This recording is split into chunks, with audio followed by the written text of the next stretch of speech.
Hello again, Trud here from Skinned Alive Tattoo, reporting to you live on the road. We find ourselves in the fine city of Portsmouth, a city with a great tradition of tattooing. It's the Portsmouth Tattoo Convention, now in its 18th year, held at the Guildhall, which I hope you can see behind me. Let's go and check the convention out, go and meet some interesting characters, and hopefully bring you some tattoo history. See you inside.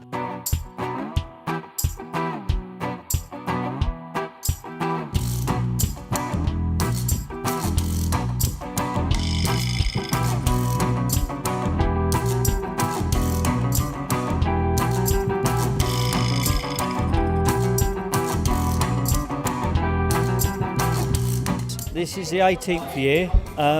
I've been doing it for 8 years. I took over from a good friend of mine, Pete Lake, who was doing it for 10. Sadly passed away just recently. And he did it at the Pyramids for 10 years, a small venue. And it's got bigger and bigger and better every year. So I decided to come to the Portsmouth Guildhall. And it's grown and grown and grown. It's a lovely venue. We've got 70 artists and everybody's busy. We've got entertainment going on and it's everybody's at it and all busy. I started, the first portrait I done was on my brother. He, I think I was only about 88, 89 I think. He just wanted Bob Marley done. I only ever used to do sort of, geisha girls and the everyday stuff, and the faces were about that big and like real difficult to do. Do you know what I mean? So anyway, he wanted this Bob Marley done. So he brought in a big poster. I drew it to the size he wanted, done the tattoo on him, and then we went to Dunstable in '89 and had a few drinks, got him out on the stage, entered him in the competition, and he won. Wow. So that started me off then. Do you know what I mean? Right. So really, but 89, that was the first proper portrait I've done. Like what I used to use, just a single needle and a round 7, which you wouldn't dream of using now. We're doing our best to be professional here, and I've got to say that some of Darren's friends aren't really helping. Yeah, no, they're not my fucking friends.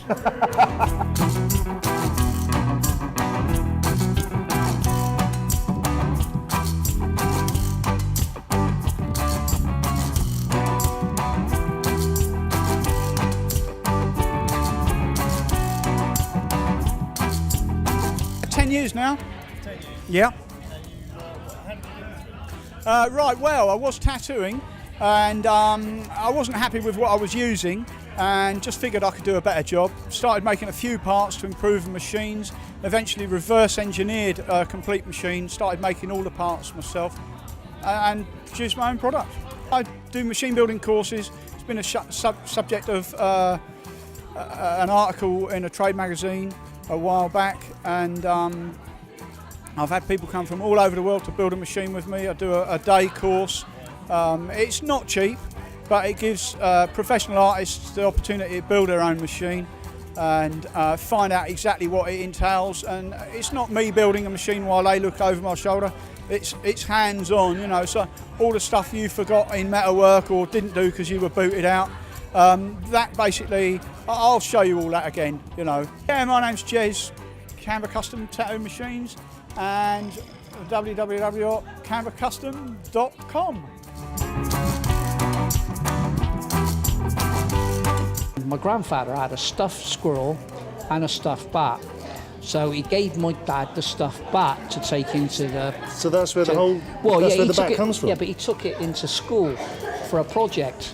So about a year after, when my grandfather was going to back the club, he thought, what can I use? So he said, I want the bat, not the squirrel. So basically what he'd done was he sent me dad round to say, would the headmaster take back the squirrel in part exchange and have the bat back, which he did. Otherwise, people would be in the squirrel club and not the bat club.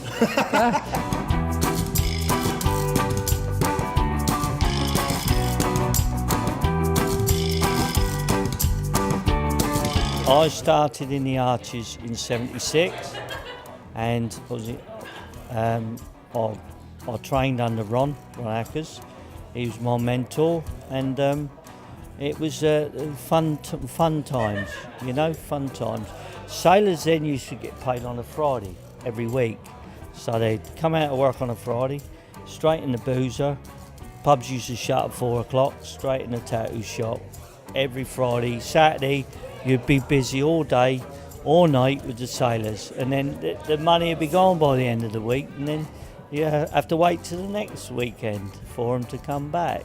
But yeah, some good times, the Archies, you know. All these kids in here, they're going to have their stories one day. But I mean, we was lucky, me and Steve. I think we grew up in the best era because there was a lot of characters when I was coming up, you know. And like I say, they will have characters nowadays, but they're going to have to wait 50 years. Because I've always been into history, and I've now tattooed for 11 years. And then suddenly it occurred to me how little I know about tattoo history. It was a I got socks hand in on my, forehead I moment. got socks in my drawer older than that.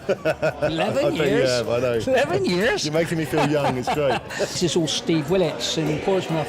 Now, I've known Steve, and, you know, I was working out earlier on, I've known Steve 41 years. I first met Steve when he worked with Ronnie Ackers, and I come down for a week, and I used to do a week working with Ronnie Ackers in Portsmouth. Right. When I was about 14, and then I used heard to he was do a quite a week. character. Then I used to do a week with Dot Price down in Plymouth. Right. Which is a real family friend. These are all family friends, you know. I mean, years ago, the tattooist knew everybody else's work. You could tell someone come in the shop, and you could tell who that was. And I hope the plastic surgery goes well, so you can get those young ladies to start coming in the studio for you. Yes, please, more young ladies.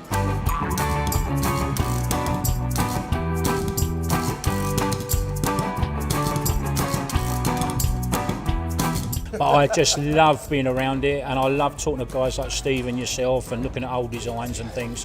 So I've been making a few tattoo history DVDs and writing a few magazine articles here and there because I am a bit obsessed with it, and I always have been.